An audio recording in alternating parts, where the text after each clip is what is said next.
Cobra Kai, badass. So anyway, I didn't think it was badass at first. In fact, the trailers when it first came out on YouTube Premium, I was like, whatever. I'll check it out one day. And now that one day has finally arrived. Now that it is on Netflix, I didn't want to sign up for the premium. Like even if it was like I think they were doing like a free trial or whatever, but I still didn't want to do that. But yeah, I finally watched it, and I'm going to be talking about specific things, very specific things. So that means spoilers. So if you do not want to hear spoilers, do not watch this video. This is your fair warning. So if you're taking a dump and this video is playing in the other room, I'm going to give you 5 seconds to just get off the potty and go turn it off. 5, 4, 3, 2, 1. Okay, spoilers. All right, here we go. I didn't like it at first. So when I first saw the first episode, there were some things about it I was like, okay, obviously they're playing into nostalgia. That's what they're going for. They're going for guys like me who grew up watching the Karate Kid in the 80s. Because what kid growing up in the 80s did not like the Karate Kid? Now, while I say that, I did love the Karate Kid. It's been one of those things where it's not like I could go back and say, oh, it's one of my favorite franchises from back in the day. I don't really consider it. But, you're in the karate and all that stuff as a kid, and the Karate Kid pumped you up. And it was one of those, especially the end montage. What 80s kid didn't love that? Okay, so going back and making a show about something like that now, you're really going to appeal to this generation. So that's what they were going for. And obviously they were doing that in the first episode, through the whole thing. But I noticed that in the first episode, of course, so that's what they're going to do. But then I saw things that I'm like, I don't know, man. It's like, is it even worth it? Like, how's the story? And I kind of, the story didn't really grab me that much, that first episode. I mean, it was okay. Didn't hate it, didn't love it either. It was very just meh. And then the second episode came along, and I was like, okay, what is this turning into? Because we got these teenage characters, and I get that you have to have those teenage characters to kind of drive the motivation of the older characters, the passing the torch to the new generation. I get that 100%. But the things they were doing with like the Daniel's daughter she just seemed like a little brat, and I can't stand brats. It just, I was like, oh man, this is not turning into some like teen drama or anything. And that's what I was extremely worried about. I'm like, this is going to turn into some teen drama. And I just do that. The second episode, I was just like, I just lost interest. My mind got on other things, and I was like, whatever. A few days passed. I decided, you know what? Let me give it another shot, and I'm glad I did, because it got really, really good.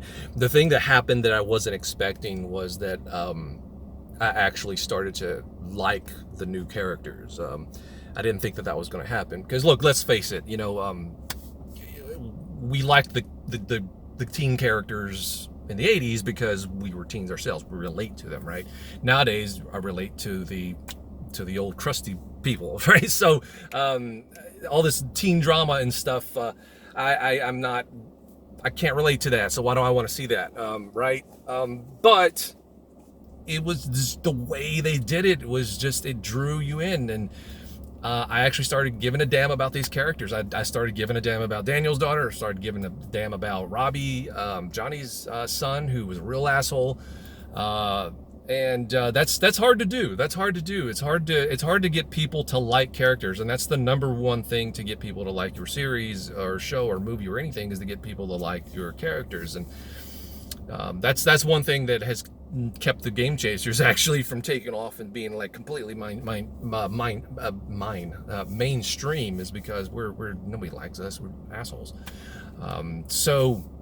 So to do that, that's key, and that was like number one, and that was what really kind of, I was like, that's when it kind of turned the corner, because these characters are really, really likable, and the writing is top notch in this show. The writing is, I'm not going to call it genius, but it is top line writing. It is up there.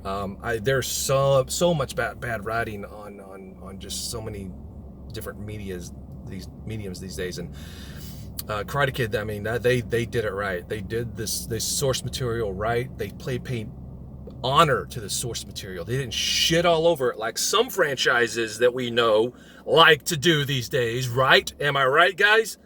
Am I right? So no, they honored the source material and they added to it in a new, fresh way, and it works. It works. You know, I can't relate to these new characters in this show. These I can't relate to them, but I still want to see their story and I still care about them. That's how you pull in that's how you merge the nostalgia with the new generation and write something that's compelling and make a good story with good characters. If they had done that with the new Star Wars trilogy, I don't give a damn who the characters are. I would have cared about them too, but the writing was shit. So congratulations on that. I really like these characters. Miguel, it was just so fun to watch him progress from this nerd to this bully, and that's one of the things that was really drawn in with the writing of this, is how the character progression. That's the biggest thing, is the character progression, how they go from one place to the next, and how they change over time. And you really kind of see how it's just, God, I can't express it enough, like how good this writing is. You see things from a different perspective, because in life nothing is black and white. And you know, a lot of movies, it's like clear-cut bad guy, clear-cut good guy, okay, right? But life isn't like that. Life is gray. It's so much gray area. It's about balance, right? And so I think that's the crust of the show, is like finding balance, because you have this dark side and you have this light side with Cobra Kai and the Miyagi-Do, but at the same time, it's like maybe I guess the best way is to take a little from both. And you know, you kind of see things from the perspective of, in a way that you didn't really ever see it before. And you know, those bad, quote unquote bad guys, I mean, they're not necessarily bad people. They're just put in a bad situation and taught a bad way. And you know, they really took this idea of like Johnny not necessarily being a bad guy in the first movie, because as a kid we always saw him as the bad guy and Daniel as the good guy. But again, life isn't black and white, it's gray. And they really took that idea of, well, maybe Johnny's not such a bad guy after all. Maybe he's an asshole too. And they ran with it, and it did it in a just amazing way. That second episode, the first episode, where Daniel is just giving Johnny a hard time in the dealership, and we see, well, wow, Daniel's a real asshole right now. He's just an asshole. And you look back at the first movie, and you're like, wow, he kind of was an asshole. But as a kids, we didn't see that, right? He was the good guy, and that's how we viewed it. So it really changes your perspective on a lot of things. And God, and not to get political or anything, but I think that's really important in today's day and age, because we are so black and white right now. We are so polar on one side and polar on the other side, and sometimes you just got to look at things in a different way, and people aren't willing to do that. But then this show comes along and says, you know, sometimes when you do that, you see where someone else is coming from.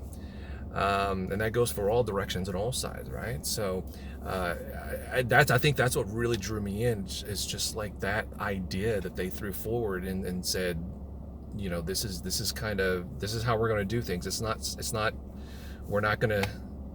We're going to blur the lines a little bit, right? We're going to show all different viewpoints and all different sides, and make you know, shows kind of like the butterfly effect, that this person could have been this person, but then this thing happened, but so it took them on the wrong path or the wrong direction. And it's amazing, and you get to see that path and direction. That's what's so cool about it. Over the course of the series, you get to see the paths, and you get to see the choices that somebody made, and how that sent them in a direction that they may not have otherwise went into. And it's you know what, I'm just gonna say it is genius writing. It is genius writing. Now, it's not perfect, right? Like there are things, obviously, in TV and stuff that you have to suspend disbelief, you know, a little bit, because why did Johnny and Daniel run into each other all the time in this big city? Okay, I get it. So, but that's just television writing, and that's just things you have to there are certain things you have to just put aside. And when it comes to reality, when you're talking about television writing, because you have to move the story along, and it's just a part of it. So and it can be cheesy from time to time, but I mean, at its heart and soul, it's an amazing show. And I like the fact that it's like they do a lot of like how an 80s person kind of feels in this newer generation, with all this stuff that when we grew up with, it was like could never have imagined. And I'm not going to go into explicit detail. Well, we'll just like calling someone a pussy. Like, you can't do that in 2020, right? But Johnny's going around calling people pussy, and he's got all his students calling other people pussy, and it's just funny, and it really does feel like. And what I really like about it is like the it's the writing. It's not trying to shove a political agenda down your throat, like so much of the bullshit that you see nowadays. Just trying to shove a political agenda down your throat. They're not doing that with this. They're not being preachy. They're not doing any of that shit. They're just like saying, look, this is how people are, and just learn from each other. That's it. And that's God, it's refreshing, it's super refreshing to not have a political agenda shoved down your throat. And just you watch it, and I just want to jump in the back of a Firebird and start playing, Def Leppard, and it's one of those types of shows. It's amazing. And the fighting, everything about the karate and stuff is cool too. I feel like I've skipped over that and just talked about like the storyline stuff, but the karate is awesome, and just it pumps you up. It pumps you up like you were as a kid when you watched that first movie. It's like, I want to go out and do karate, man. Damn.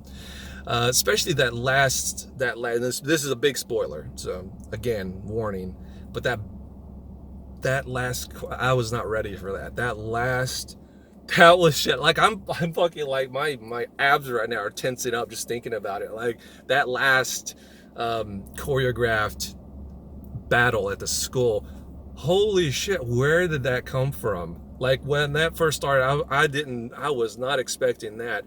And my God, there are some funny moments in this show. One of my top funny moments, just not to get too sidetracked, was when that little kid, when I think it was Johnny that was asking, what is the purpose of Cobra Kai, and that little Asian boy with the green shirt, he was just like, to not be a pussy. And I rewound that like 10 times and watched that. It was so damn funny. And then that last battle, where the older guy, I don't remember what his name is, but this older guy, who's obviously, he's one of those dudes that's in his 20s but still wants to hang around like the kids and stuff, and he tries to be he tries to apply for a job as security guard because he's taking this stuff way too seriously, and then he goes in and starts doing karate on all these Miyagi-Do kids at the school, and it was, oh my God, dude, I could not stop laughing when I saw that. It was so funny. It goes in slow motion. It's just the way they choreographed that. I was on the floor, not literally, but I was figuratively on the floor laughing my ass off with that. I could not get over it. But